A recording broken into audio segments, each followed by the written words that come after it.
Hello, loves. Happy Monday, and welcome to the Love Report. I am going to begin to do some announcements, and I'm going to call it the Love Report because I think that we all need positive, encouraging, loving messages to help us spread the love and light, because the internet can be so crazy and negative sometimes.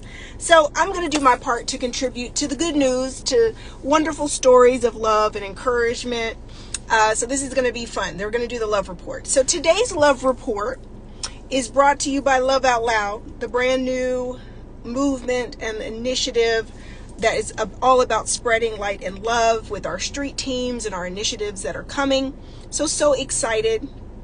So please make sure you click the link in my bio to join Love Out Loud. All right, Love Out Loud. That's the new movement, y'all. Love Out Loud. All volunteers get a t-shirt and a bracelet, a Love Out Loud bracelet as well when you volunteer. So looking forward to building our street teams and getting the message of love out and connecting us all with more high vibrations of love and empathy and compassion. All right, so make sure you click the link for that, okay? So, all right, getting on.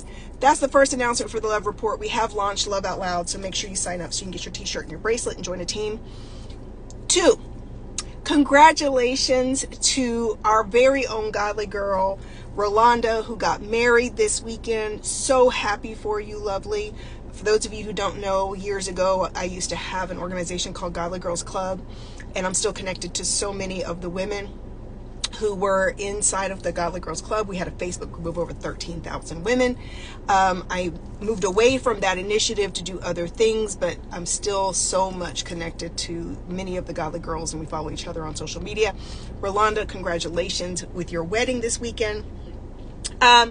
Couple other Love Report things to talk about. So one of my coaches is recently gone into a brand new relationship. Congratulations, Stephanie, who found love, I think, on Match.com, and has met a wonderful man that she's having a phenomenal time getting to know, and so excited for her. And then also, one of my very closest friends, and I will not name her because she's very private, she has recently met a lovely man that she is dating as well from Australia.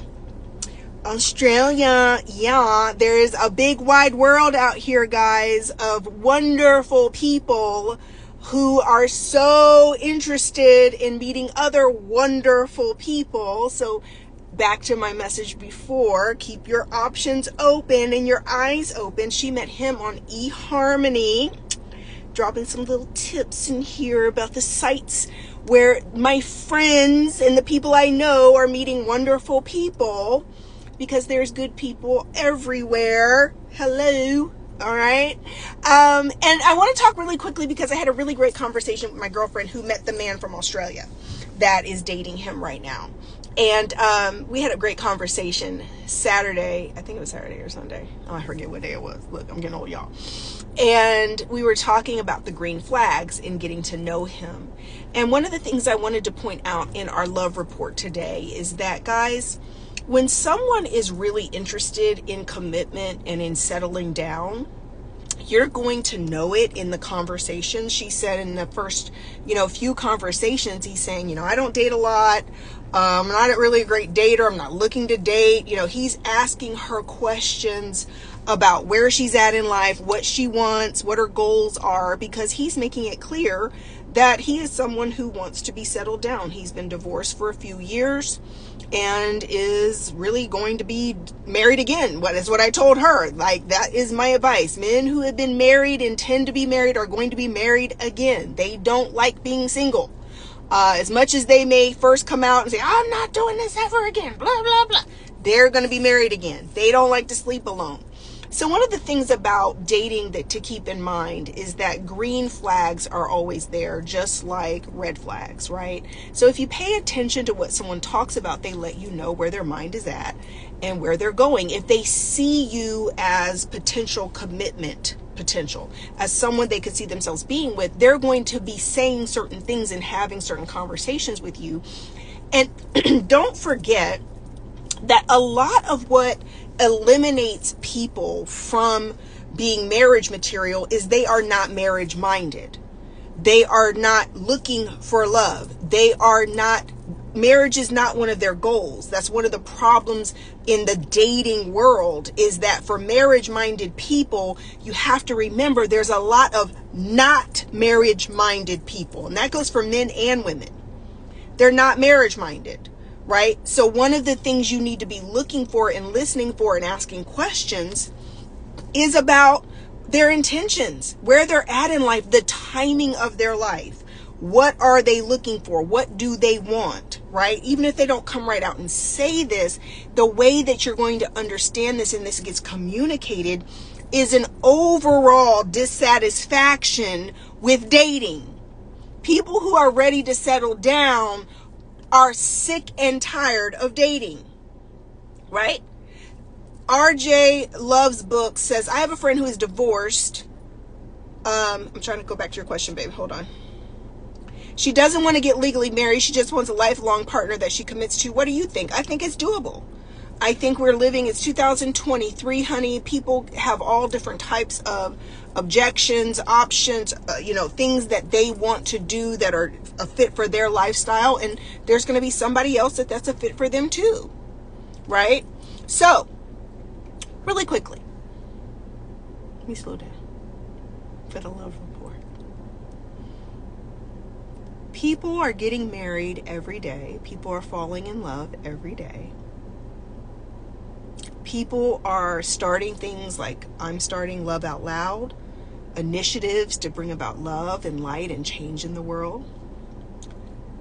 I think that we have to begin to focus on all the wonderful, excuse me guys,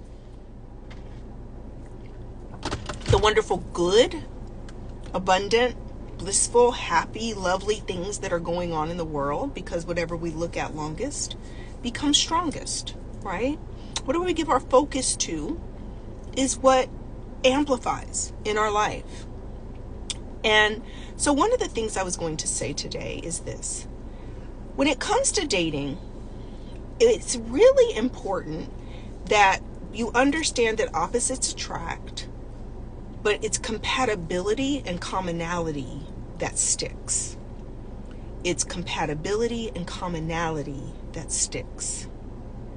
And it's so important for you to be able to drill down into who you are and what's most important to you.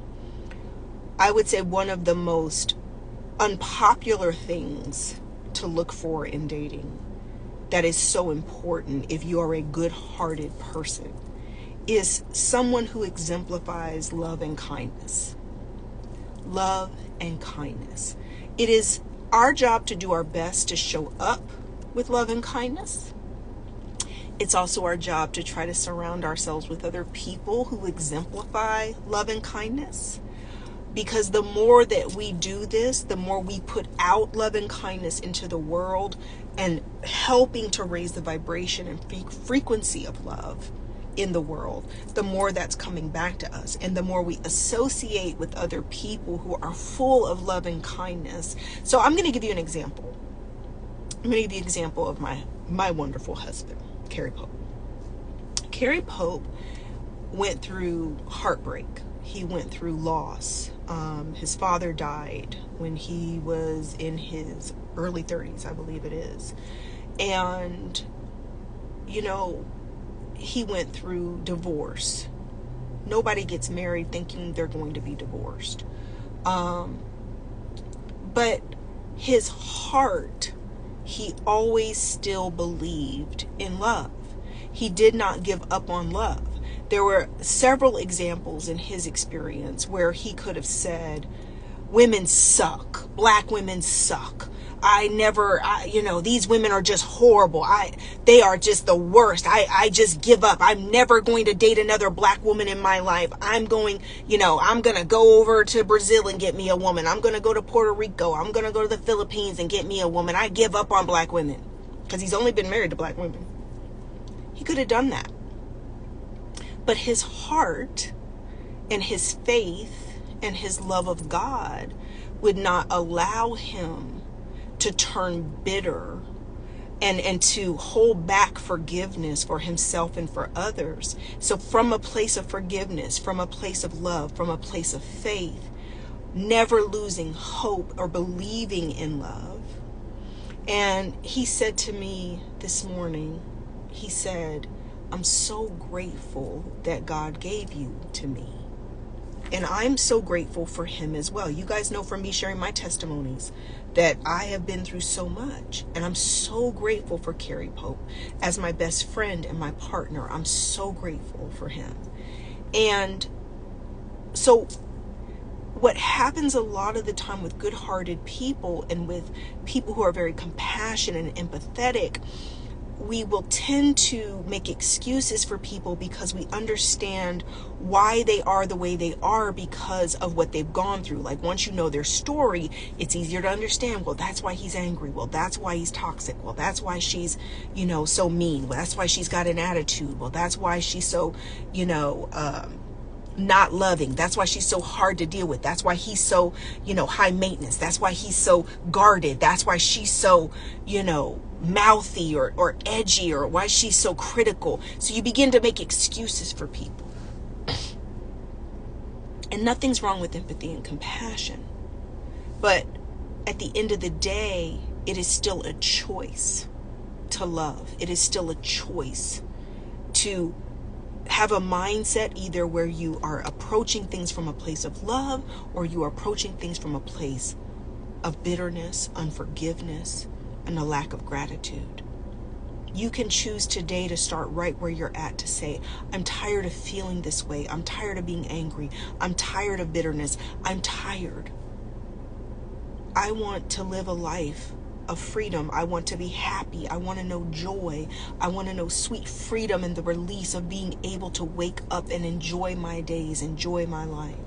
And that's a choice that all of us get to make every single day, that we get to decide our outlook. We get to decide our mindset. And this is for everyone who listens to this video or comes into this in contact with this content. If you right now are someone who is angry and hurting and people have let you down, it is your responsibility to heal from those people, because guess what? You can't be blessed, or you're going to jack up your blessings for God to even bring somebody brand new into your life. The beauty of new beginnings. What if Carrie Pope had never ever ventured out to say, I'm going to give love one more chance? What if I had never said, I don't believe that my previous experiences dictate my next experience? What if I had never given love another chance? What if I had made up my mind, this is all men are like this and all men are like that? And what if he had said all women are like this and all women are like that? And we had never, ever would have opened ourselves up for new love. So that message for today in the Love Report is to make up your mind to let go and forgive and renew. Hit the reset button. It's time for some new beginnings. New beginnings. Love is real. Love is powerful. You can make a choice today to renew your heart and your mind, to say, I want a new beginning. I want a fresh start. God, I want a do-over. God is the God of second and third and fourth and fifth and sixth chances. Just like the women I'm telling you about close to me who have new love interests in their life and very, promising new relationships that they are engaging in after heartbreak, after divorce, after loss, after grief. These women aren't just like perfect with an perfect life, like, oh no, they're just willing to give it a chance. Rolanda, married after loss and heartbreak and so much healing work, married this weekend. So happy for her. God is great. And so are you. And it's time for you to make up your mind that you're going to shift your energy. You're going to shift your vibration. You're going to shift, turn the channel on your frequency and tune in to love, turn into gratitude, tune into forgiveness, tune into letting go of everything that's come before now. And it's time for some fresh starts. All right. That is your love report. If you have some good news, if you have a love report, something you would like us to share on the love report, please email us at contact@RebeccaLynnPope.com. That's contact@RebeccaLynnPope.com. Send us some good news. Inbox if you want. I'm going, my team, y'all know I can't keep up with no inbox messages. Team's going to look out for the inbox messages. Send us some good stories. Send us some good news, and we're going to shout you out on the love report because we want to share good news. We want to share stories of love and gratitude and winning and achievement and success and happiness and bliss and joy. We want to share good news. All right. I love you guys. Happy Monday. Make sure you go click on Love Out Loud on the link in my bio. You want to volunteer. We have the new Love Out Loud initiative is launched. Our movement is launched. Make sure you get on the link to volunteer for one of our street teams. We have a volunteer information session, Q&A, coming up this Wednesday at 7 p.m. Make sure you click the link and register for that Q&A so you can learn more about what we're doing. And the new leadership coaching certification is coming. It'll be releasing soon, so stay tuned for the details of that as well for those of you who want to join my leadership, an inner circle of leadership, as we begin to move forward and get ready for our new conferences and everything else that we have coming. All right. Blessings in abundance. Talk to you guys soon. Bye-bye.